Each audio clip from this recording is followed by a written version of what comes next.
मैं रज़ाई हूँ, मैं रज़ाई हूँ, रुई फर संग अपने गर्माहट लाई हूँ।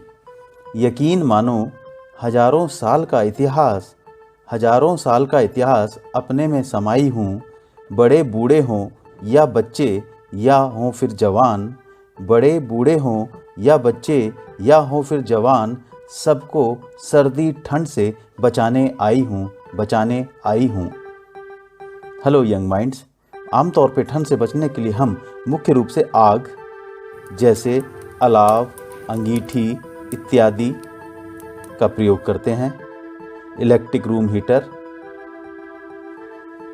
कंबल, खेस, शॉल, गर्म जैकेट्स या फिर रुई या फर से बनी रजाई का प्रयोग करते हैं। इन सब में जो रजाई में बात है वो और किसी भी चीज में नहीं है। भैया उठ जा, 8 बज गए।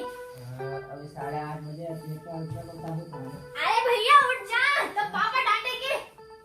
ना अभी ठंडी हो रही है, ठंडा हो रही है। उठ जा, अरे उठ जा, तब तेरा पेपर छूट जाएगा।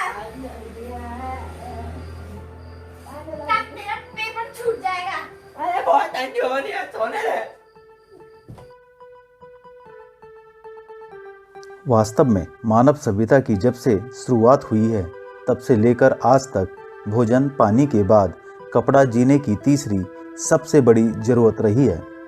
और यहीं से शुरू हुआ कपड़े का शरीर को ढकने, पहनावे के अलावा दूसरे उपयोग, पोशाक से लेकर चादर तक का शानदार सफ़र। और धीरे धीरे बिछोने की चादर, बेडशीट ने अपना रूप बदला और अपने अंदर रुई सा कोमल मुलायम एहसास और गर्माहट लिए अब वो रज़ाई कहलाई जाने लगी।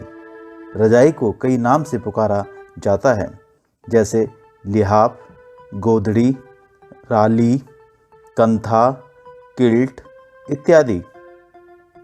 और भारत में तो एक रज़ाई है जो अपनी सुंदरता, कलात्मक और बेहद हल्के वजन की होने की वजह से पूरी दुनिया में जयपुरी रज़ाई के नाम से फेमस है। अब सवाल यह है कि ये रज़ाई क्या है, कैसे बनती है।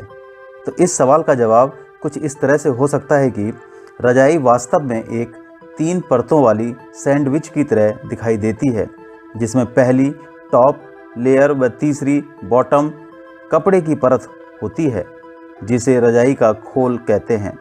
उसके अंदर रुई या फिर रुई जैसा कुछ और इंसुलेटिंग फैब्रिक भरा जाता है, जो कपड़े की टॉप और बॉटम लेयर के बीच दूसरी परत की तरह काम करती है, जो वास्तव में हमारे शरीर को गर्म बनाए रखने का काम करती है।